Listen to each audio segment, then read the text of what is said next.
Hey there, I'm David from Portfoliometrics. Today I want to talk about some advanced Monte Carlo simulation options that we've recently added to Portfoliometrics. I want to talk through two specific use cases that demonstrate how you could use these advanced simulation options. When we get into Portfoliometrics, we can first of all select the portfolio that we want to run the Monte Carlo simulation for. For this example, I'm just using our sample portfolio that's already pre-selected, and I'm using a time frame from 2020 to 2025 here.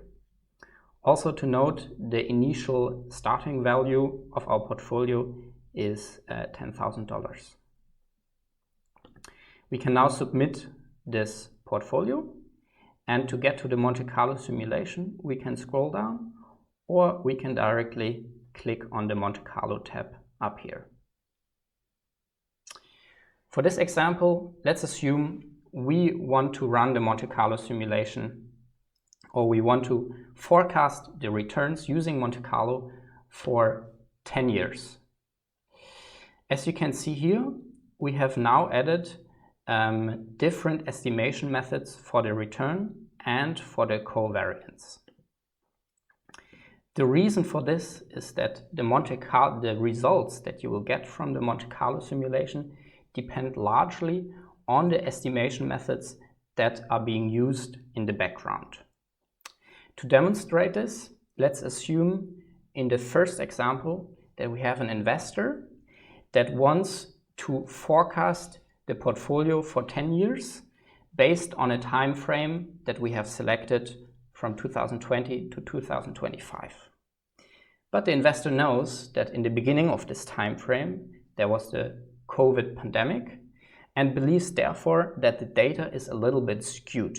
The investor believes that in the meantime the market has moved on and wants to reduce the impact of the COVID pandemic in the beginning of the time frame. In this case, a good choice would be the exponentially weighted mean for the returns and the exponentially weighted covariance. If you choose these estimation methods, you can reduce the impact of data points earlier in the time frame, and you can put more weight on more recent data points. When we submit the Monte Carlo simulation with these input parameters, we get the following output. As I said, we have a starting value of 10,000 euros, and we can now see also graphically down here how this portfolio is forecasted to develop over 10 years. In the worst case, we have an ending value of almost $46,000. In the average case, we have an ending value of $84,000, and in the best case, an ending value of the portfolio of almost $140K. Let's see how these numbers will change if we change the estimation method. In the second example, let's say we have another investor who believes that some of the underlying data points of his assets might be skewed. There might be anomalies, there might be some outliers, and he wants to reduce the impact that these outliers have on the results. For this, a good choice would be to take the median for the returns estimation method, and also for the covariance we can choose the median absolute deviation. If we run the Monte Carlo simulation again using these values, this could take a little bit of time, because what's happening in the background is that we are sampling the historical data and creating hundreds of different simulations for this data. And by the way, you can also see the different simulations down here. Now the simulation has run. Let's see how these values change.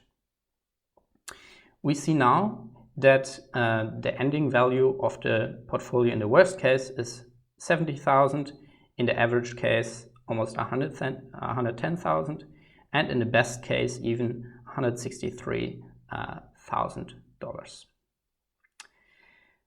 So you can see that the results that you will get in each simulation largely depend on the estimation methods that you use. Yeah? With adding these estimation methods, we basically want to give you more control over the assumptions that you want to make for your Monte Carlo simulation. And by the way, you will see that the results that you're getting here might differ slightly from the numbers that you see in the blog article that we wrote about the advanced Monte Carlo simulation options. The reason for this is just the random nature of the Monte Carlo simulation. As you can also see up here, the outcomes are produced through, as we say, some random sampling from the historical asset price data. That means with every new calculation that you run, the results will slightly change. Yes, we hope that you enjoy these new features. Please make sure, as always, to leave us some feedback. We're reading through all feedback that we're receiving, and we're also trying to reply to every single feedback that we get.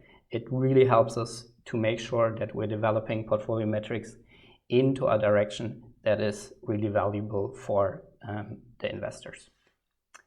Thank you so much, and see you soon.